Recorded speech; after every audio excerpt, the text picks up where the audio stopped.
અમારી સમ્રાટ સમાચાર ચેનલ સબસ્ક્રાઇબ કરો, લાઇક કરો, કમેન્ટ કરો અને જોતા રહો પળે પળના દરેક પ્રકારના સમાચારો.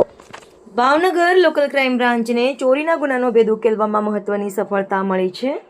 અલંગ મરીન પોલીસ સ્ટેશન વિસ્તારમાં પેટ્રોલિંગ અને વણશોધાયેલા મિલકત સંબંધિત ગુનાઓની તપાસ દરમિયાન એલસીબીની ટીમે કાયદાના સંઘર્ષમાં આવેલા એક કિશોરને ચોરીના એક્ટિવા સ્કૂટર સાથે ઝડપી પાડ્યો હતો. પોલીસને બાતમી મળી હતી કે અલંગ ગામ જવાના હનુમાન પાટિયા પાસે એક કિશોર નંબર પ્લેટ વગરનું સફેદ રંગનું હોન્ડા એક્ટિવા સ્કૂટર લઈને શંકાસ્પદ હાલતમાં ઊભો છે.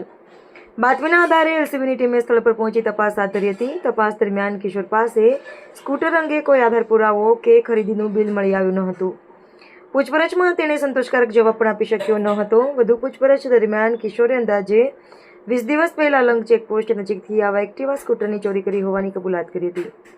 પોલીસે અંદાજિત ₹22,000ની કિંમતનું સફેદ રંગનું હોન્ડા એક્ટિવા સ્કૂટર કબજે કરી કાયદેસરની કાર્યવાહી બાદ કિશોરને અલંગ મરીન પોલીસ સ્ટેશનને સોંપ્યો હતો. આ સ્કૂટર અંગે અલંગ મરીન પોલીસ સ્ટેશનમાં નોંધાયેલા EFIR મુજબનો ચોરીનો ગુનો પણ શોધી કાઢવામાં આવ્યો છે.